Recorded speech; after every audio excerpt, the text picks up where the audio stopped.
Hey everyone, Scott Hansen here from NFL Red Zone. I hope you're checking out 1 hour of 5-Yard Rush, one of the best podcasts on NFL football in the UK. Yo, what's happening, Rush Nation? It's Tuesday, we're back.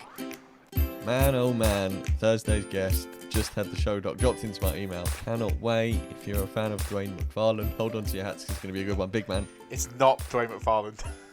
That's what I'm saying. Yeah. So I'm saying if you're a fan of Dwayne's work, this is going to be a big one. It sounded like it could have been Dwayne that was coming on. Spoiler, it's not. So yeah, if you are a massive fan of Dwayne and you don't want to see if it isn't Dwayne, tune in anyway. But it's not Dwayne McFarland. But I am good. How are you, my friend? Mate, I'm good. I'm excited for today's episode because you've been crunching some serious numbers. And this time it isn't for the streets, it's for the actual show. Yeah, I know. So we're going to do a 2019 review by position. We're starting with linebacker. Yeah. Linebackers rock. Yeah, they do. They made some tackles. Some. Like the majority, I would suggest. Devin White rocks. Mm.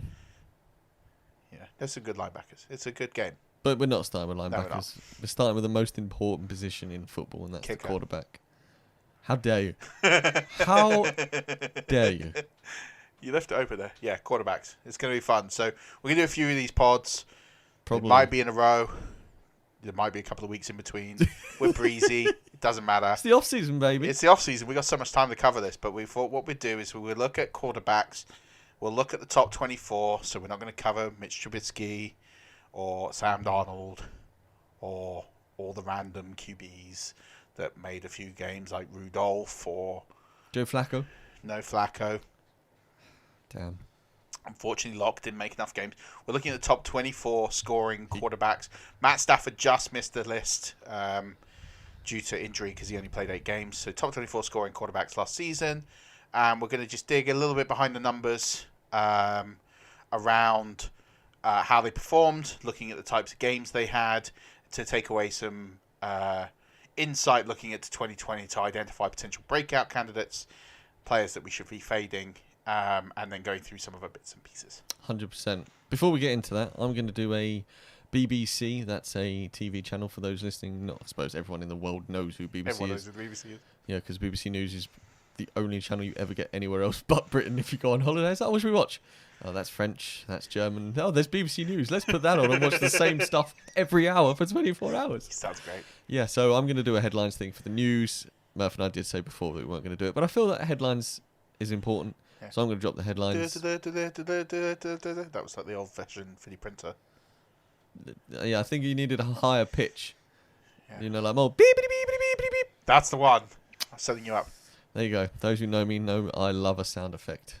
Not quite as good as the guy in Police Academy, though. No. Yeah, Let's see if we can get him on the pod. What, just do a pod of sound effects?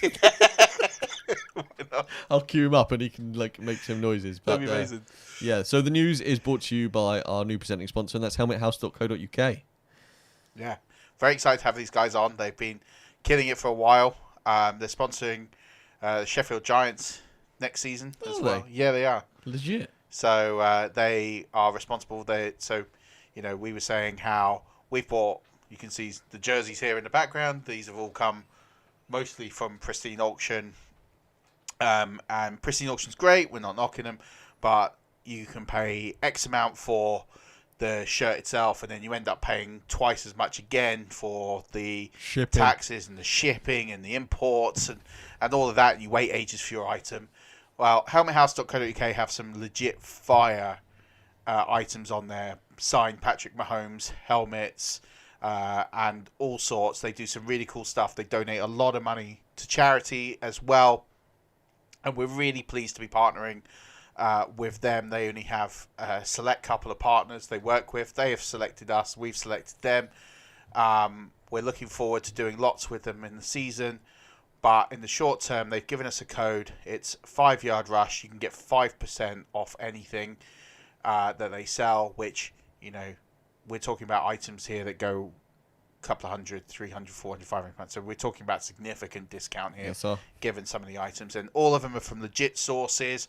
They all come with certificates of authenticity. They're the only guys in the UK that are bringing you the widest range of collection of signed helmets.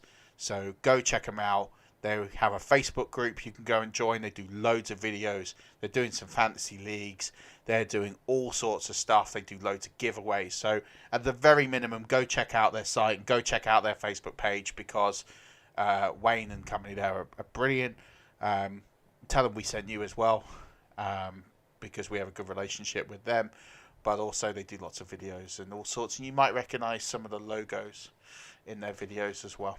I like it. So go get yourself a Super Bowl MVP signed Patrick Mahomes helmet, and then just admire the piece you've acquired. And bask in the glory of its magnificence. Amen. Here comes the news. So Phillip Rivers is entering free agency. He will not return to the Chargers. Taysom Hill wants to be a quarterback and has said he will leave at the Saints to do so if needs be. Greg Olsen is to wrap up his free agent visits this week with the Seahawks, Bills and Redskins. Browns Garrett is meeting with Roger Goodell in New York City to discuss his reinstatement after the ban. Tua's scan shows fractured hip has healed. Unknown how much he will do at the combine, if anything, though. Murf tried to get me on this one in the show notes by just putting his last name, but I swerved it. Just said Tua. Cowboys linebacker Sean Lee, is to play. Stan Lee? Marvel. Yeah, Stan Lee's playing in 2020. He's going to test the free agency. I know, I did it. It's Sean Lee, but whatever. And then veteran DB Eric Weddle has retired after 13 seasons in the NFL.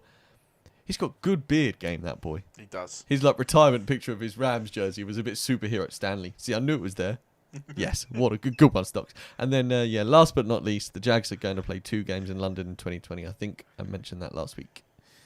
Might have done, but yeah, we'll put it in there again. It's there. Boom. If you're a Jags fan, twice as happy. So, big man, let's do your quarterback 2019 year in review. Talk to me.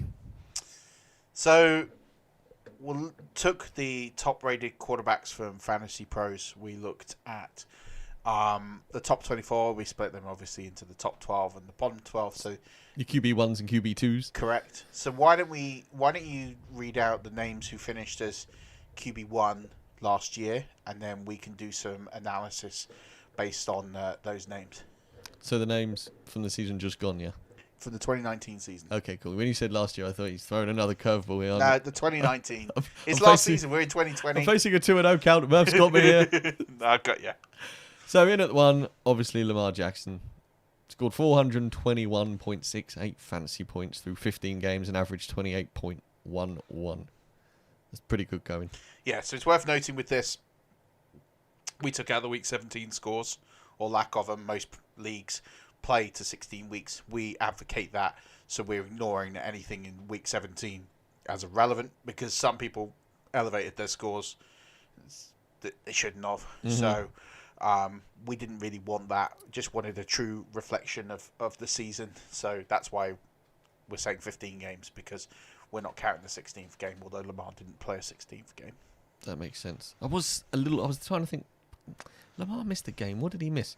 Had a bye week, and then we're not counting Week 17. Well, he didn't play Week 17 anyway. Yeah, but it wouldn't have mattered. No. I was going on, only played his 16, and I was a bit... Yeah, bye week. Cool. So then in at 2 was Deshaun Watson, 331 points, average 22.1. Dak Prescott was third. He had 319 points, 21.28 average. Then your boy Fire the Cannons Murph is Jameis Winston. He had 318. Actually, he was only 0.4 points behind Dak Prescott, 318.82, and he averaged 21.25. Russell Wilson came 5th, 5 points behind Jameis, 313. He averaged 20.089. Then our boy Josh Allen came in, what's that now? 18 points. No, my math's gone terrible. 16 points. 16 points. 16 points behind Russell Wilson. He had 297.3, averaging just under 20 points at 19.82.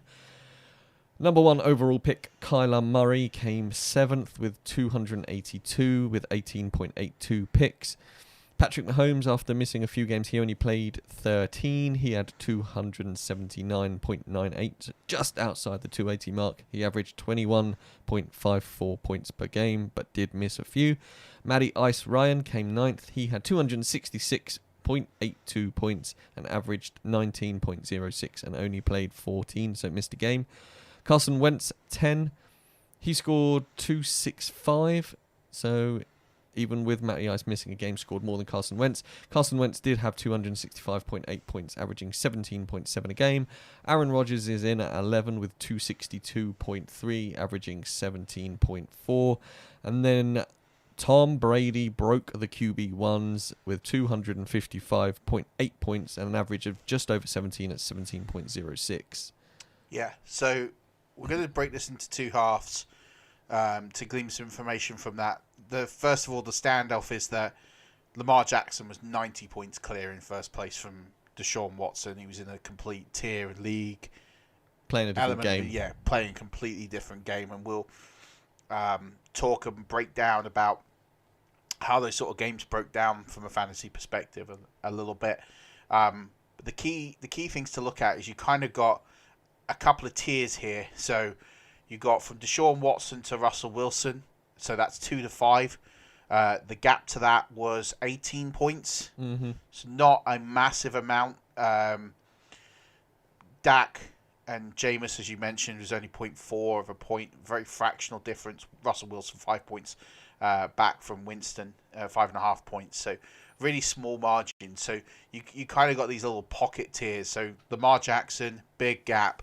And then you got the Watson to Russell Wilson, where actually 18 points over 15 games, you're looking at about a point and just over a point per game. So close. Yeah, I mean, Watson kind of separated himself a small bit, but you didn't gain a significant advantage having Deshaun Watson over Russell Wilson. You would have been, if you'd had any of those 5 QBs, roughly speaking, you would have been relatively happy, although we'll dig behind. Actually, maybe you weren't as happy as you potentially would be looking at the end result. And then you've got this really interesting tier of 3 of Allen, Murray, and Mahomes, all very young quarterbacks, all going to be hanging around for a while to come. Mahomes is a bit of an outlier because he missed games, so his average was actually good enough for 3rd place overall. So had he kept that pace up, that's where he would have ended up. Josh Allen had sort of a nice gap. He was almost in the tier of his own. He actually was an average of an entire point per game over Kyler Murray in 7th. But I like to bundle them in because they're not that far apart. And then you've got a bit of a gap to Matty Ice in 9th. Him to Tom Brady is 11 points, so that remaining tier of 9 to 12. So what I wanted to do was split it out and look at this from how many games did they have game-winning weeks for you? How many games were they just solid? And then how many games were they a bust? Now, you've probably heard this concept on other podcasts. Fantasy Footballers do it in the Truth episodes. I wanted to do it a little bit different because I'm not necessarily bothered about them getting a top 10 fantasy score. I'm talking about I was really interested in getting a game week winning score out of them. So when I was looking at the analysis of the average game winning week of a top 3, top 4 QB, it was circa 25 points. So I just set the bar for what I've called an MVP tier week. So to have an MVP week, I set that bar at 25 points plus. And what I mean by that score, 25 points plus, is setting you up to potentially win your week. Because you're only getting, on average, 3 to 4 QBs a week. You would have outliers where there'd be 7 and other outliers where there'd be 2. But traditionally speaking, across the weeks, it was 3 to 4 players on average would get that 25 plus week. Therefore, you'd have a distinct advantage if you were playing someone who didn't have one. Yeah. Right? Then you've got the solid, and I've put that at 24.9 points to 16.1 points. And that is where they've had a game where they've not lost you a week. They might not necessarily have won your week unless you played a QB who had a really bad week. Sure. But just from a traditional perspective, they were in the middle, good week, can't argue it. Then you're into bust week, 16 points. That might seem high, but I can't consider a QB I play getting 16 points as successful. Say 17 points is okay. 16 points I think hurts your team. And then more likely going to be a QB2 for that week based on that number. I think we should also preface this 16 points that you would play with the fact that you like to stream your quarterbacks and have been very successful. Obviously, if you've read the stream article on the website, and Murf's come up with a metric for that now, 16 points might seem like a lot. You think of 16 fantasy points, you think, yeah, that's okay. But if that's your base level and you can achieve a lot higher, then 16 points actually equates to the same as not scoring many if you can score more or have a closer attempt at a weak winning score. Yeah, and the reason I've done it at that level is I want to look at these players and I want to know who was the one that was going to deliver me game-winning weeks and who's the ones that were likely going to let me down more often than not, and actually I'd have been better off just streaming in general, and who was solid. Because what this will identify is upside QBs, and this is going to come really important when we do some takeaways. Players who are they're going to be solid. They're not going to necessarily excite you, and you're not going to get maybe elite performance out of them, but they're also not going to lose you your weeks, most weeks. And that's important because sometimes it's okay just to have a set it and forget it guy. More often than not, they'll be fine. No real upside, but it's a safe floor. And if I'm playing in a week where it's a close matchup, I might want to take the safe floor. If it's a game I'm chasing, I might need to think about streaming. Whereas if I've got a player who's busting more often than not, it's kind of looking at, are they really going to deliver elite performance going forward? And that's what we need. Anyone that's got a high propensity to bust is a player who really shouldn't be considering drafting in 2020. So I'm not going to go through absolutely everybody's numbers. I'll post some graphics on Twitter. I'm just going to go through from those QB1s a quick statement about them and just highlight something about each one. So you've got some actionable insight to take away.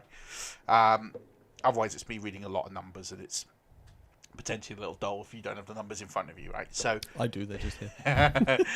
Lamar Jackson, what was really special about Lamar Jackson's season was the amount of MVP games he had, 25 points plus. He actually had 9. So he was having a game-winning week for you 60% of the time. He had a solid week 33% of the time. He busted just once, and that was week 5 against Pittsburgh. Now, everyone goes on about Mahomes and Mahomes' incredible 2018 MVP record-setting level. So what I wanted to do is I actually had a look at Mahomes' 2018 season. He had 7 MVP games. Lamar last season had 9. How many middle-of-the-road games did Mahomes have? So Mahomes only busted twice. So he would have gone 7, 6, and 2.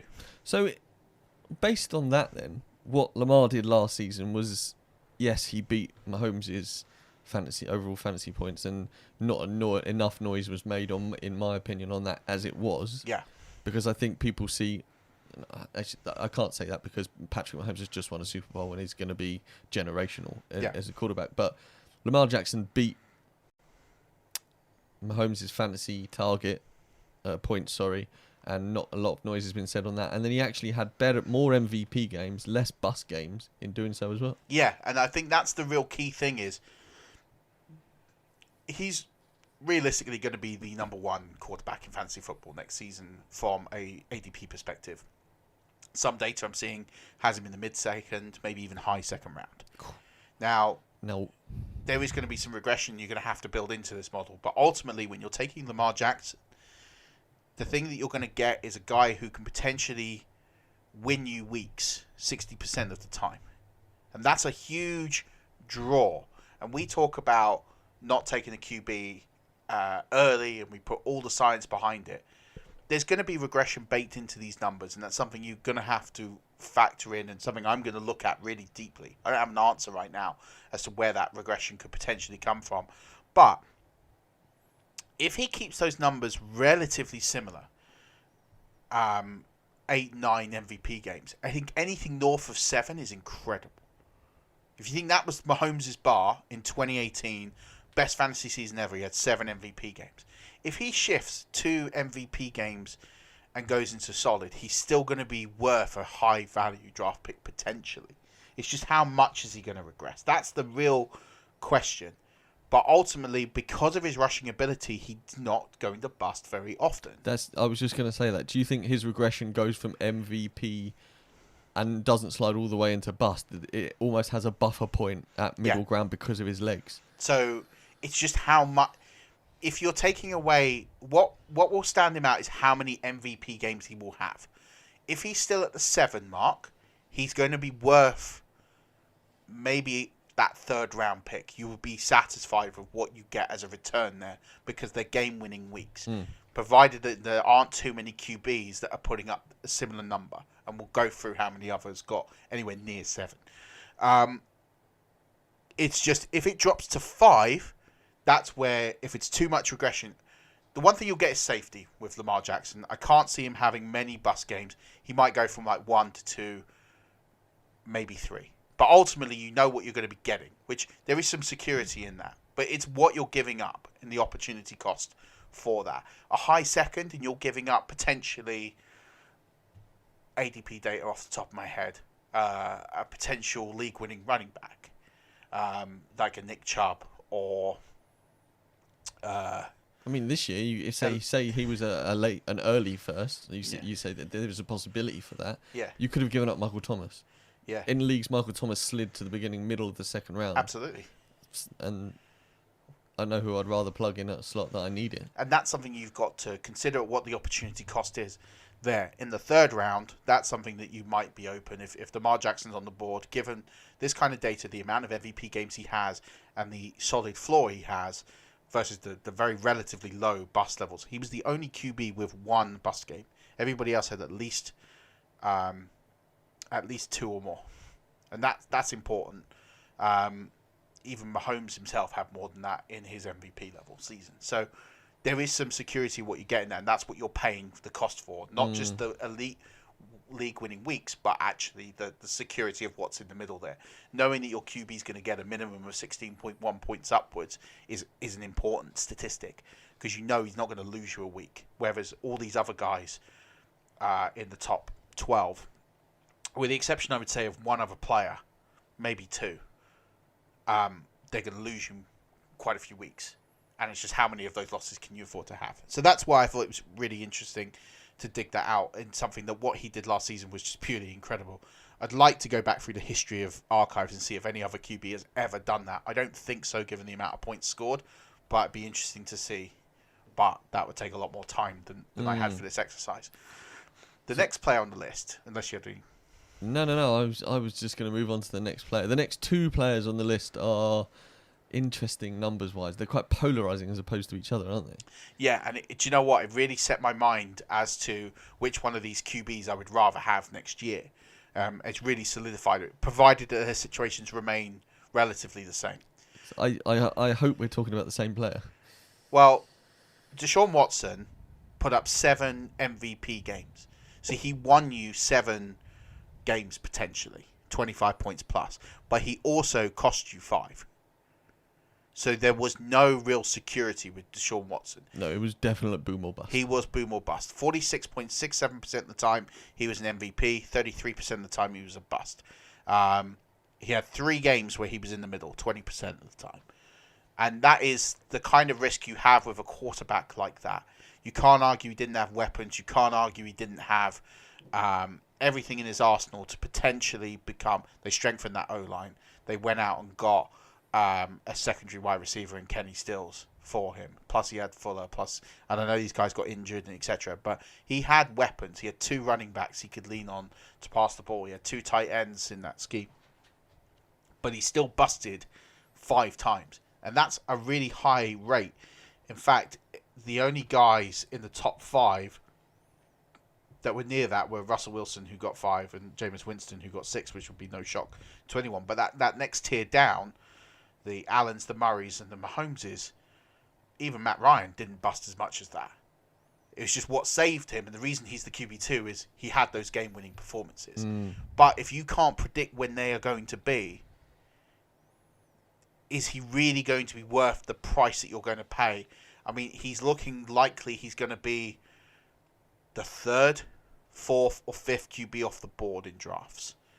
And do you really want to take a guy who is going to bust almost as often as he's going to win you a week? No, certainly not. And that's something to really consider when you're thinking about Deshaun Watson and where to take him next year. My takeaway from these stats in front of me are the quarterback is the conductor for the band that is his offense. So surely this stat trickles down across all of his skill positions as well. Sometimes yes, sometimes no. Purely because... I guess more for wide receivers and tight end than running back. Yeah, but you can have example... Jameis Winston will be the counter-argument to that. Jameis Winston had terrible games where Chris Godwin and Mike Evans had great games. Okay. So it's not necessarily true. It's just in what nature.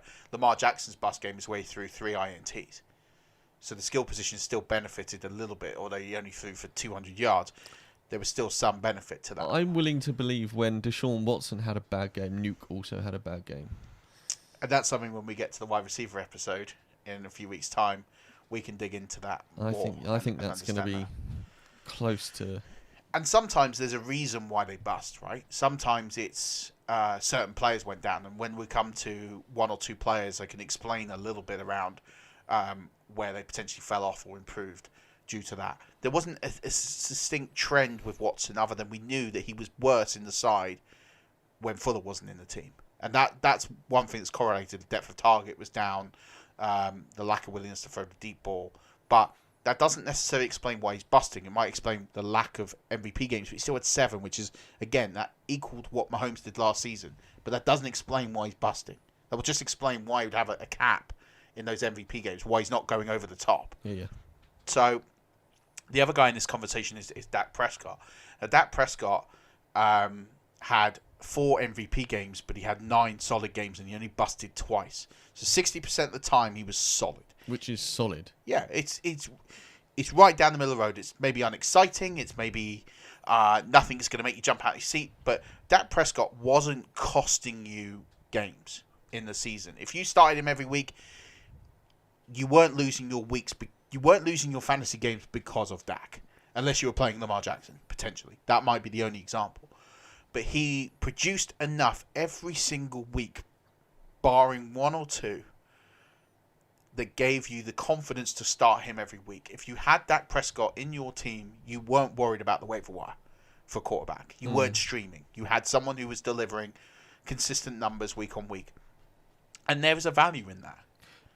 Do you think that having the value in Prescott, if you are streaming and you have a fab budget and stuff like that, as opposed to waiver wire priority, do you think having the security of Dak, because you would have drafted him late, do you think having the security of Dak, say you knew not a lot has changed over there at Dallas, and you think, all right, Dak's going to be safe in 2020, take him a couple of rounds earlier, knowing that you're not going to have to stream your quarterback, therefore saving a bit of fab for positions like tight end, DST, that you are going to stream prolifically to save a bit of fab?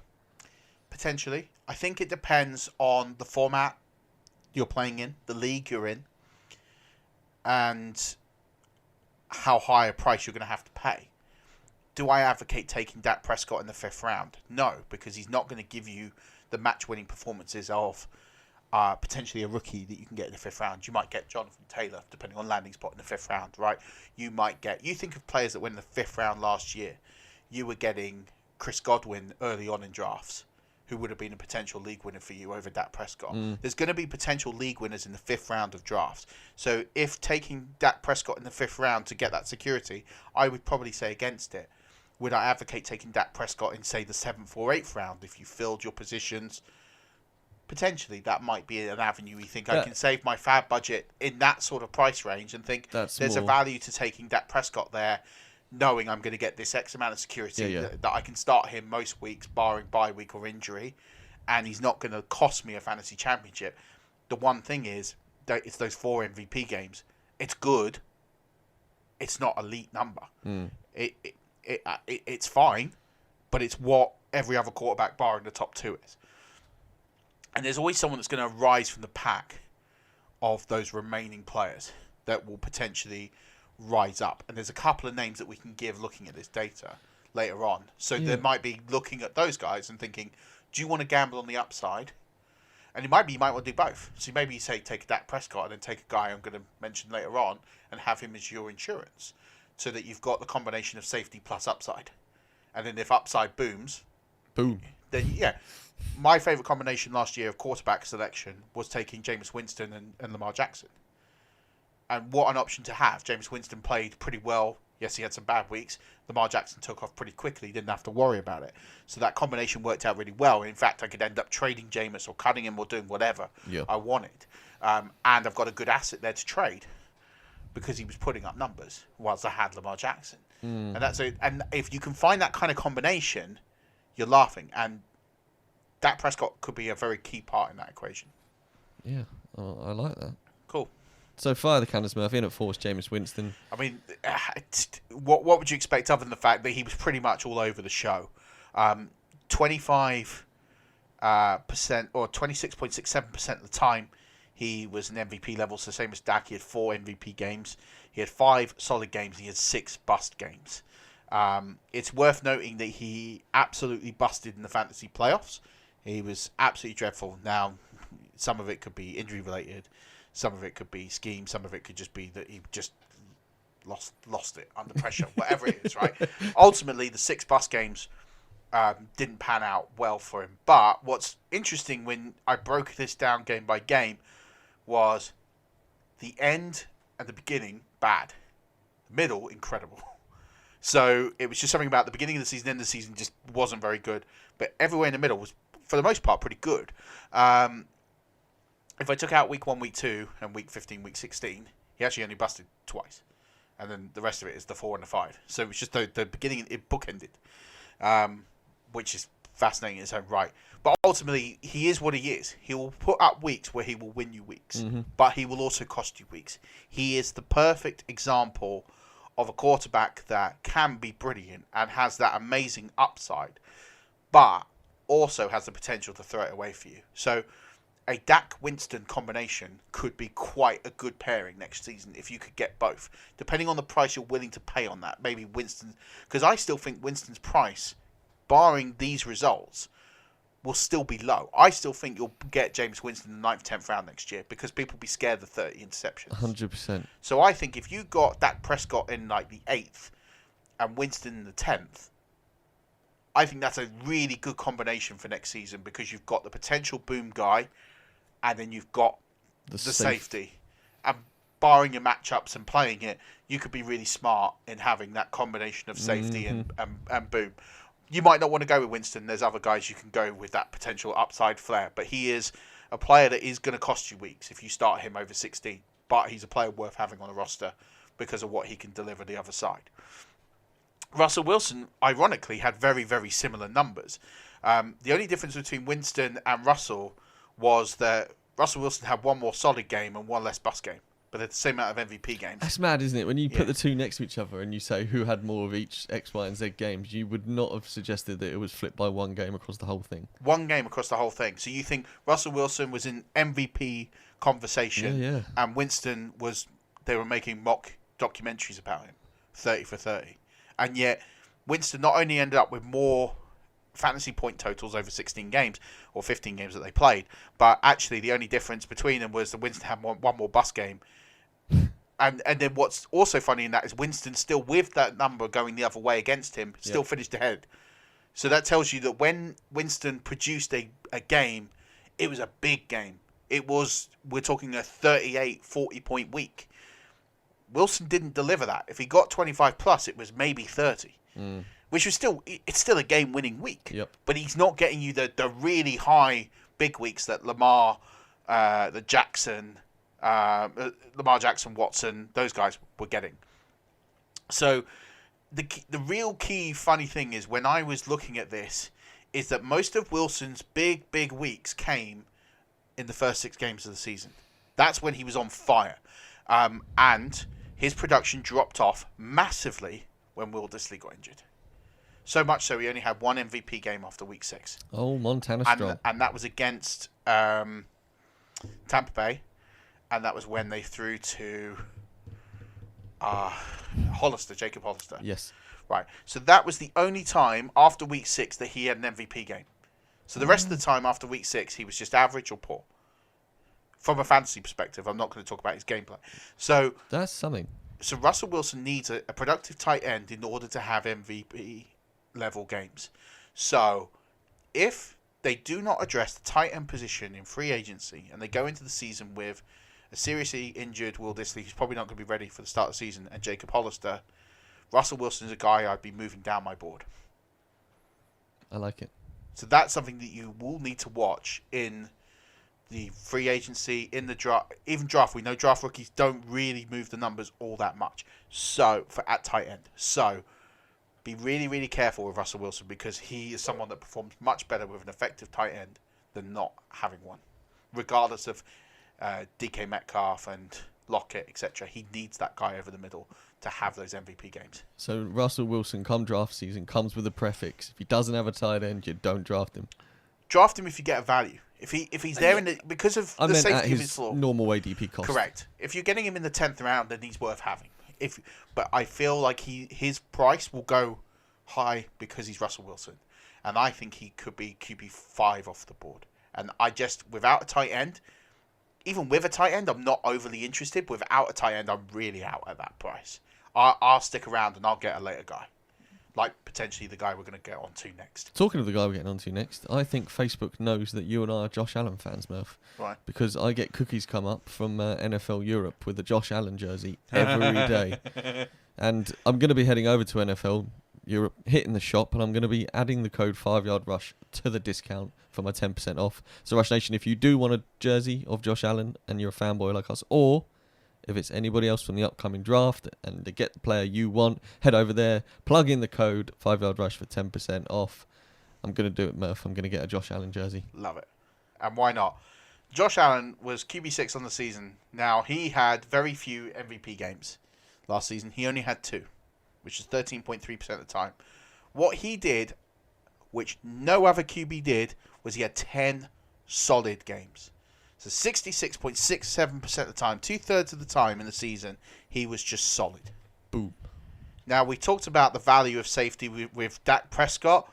Josh Allen was arguably safer. He had one more bust game than Dak Prescott and a couple of fewer MVP games. But he was incredibly consistent.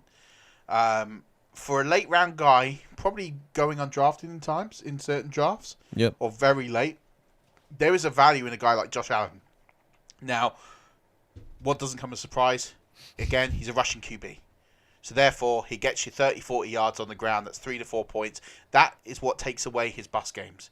Is those 3 or 4 points he gets on the ground, plus those rushing TDs, which is worth 2 extra points because he's got that willingness to do it himself. That is what saves him from being a bust quarterback. So people look at the 2018 class, and if you'd ranked the quarterbacks in the 2018 class, most people would have had somewhere in the region of 1, 2, 3 in any order would have been Darnold, Rosen, and Mayfield. And then Allen 4 and Jackson 5 were the 2 consensus 4, 5. Coming into it, from a fantasy perspective, Allen and Jackson are responsible for 90% of the MVP games in fantasy football scoring. Wow. Out of those 5. That's mad, isn't it? Yeah. Well, Rush Nation... And Lamar's won an MVP. Yeah. That's a big stat. So we're talking about what they do in games. Yes, okay, it's fantasy. It doesn't always correlate to what you're seeing on the screen. But ultimately, what these guys do from a fantasy perspective, and it's what we tell you time and time again, looking at their numbers and looking at what they produce, these guys continue to do it week in, week out. Josh Allen isn't a sexy pick. He's not going to get you a huge amount of MVP games. But again, if you're looking at a guy just to give you stability of floor as a position that you can always put in and know he's not going to lose you a week, Josh Allen is, again, another really good, undervalued pick. You'll probably be able to get him in 11th round, 12th round territory, which for a guy who's developing and is a lot better than what he was, that might be where his upside comes from, just from progression. Plus, yeah, he had no one to throw to last year. Yeah. If they go out and get, I mean, I personally think that AJ Green would be a great addition to the Bills. Oh. So they went out and got, and you know, they went for Brown last year. They went for Antonio Brown. People forget that. That trade was agreed. Brown didn't want to go. He threatened to walk out. If they got AJ Green there, you think they're a big, powerful receiver. You partner him with John Brown. You've got Cole Beasley as the 3. Josh Allen's numbers will go up. I love that. So that is something to think about with Josh Allen, but ultimately he's not going to lose you weeks. So that's going to do it for the video portion of today's show, Rush Nation. We've done 6. We're going to hit another 6 at the rest of the podcast, but I'm going to say it now. I'm going to say it at the end. Until the end of the podcast and audio, you keep rushing.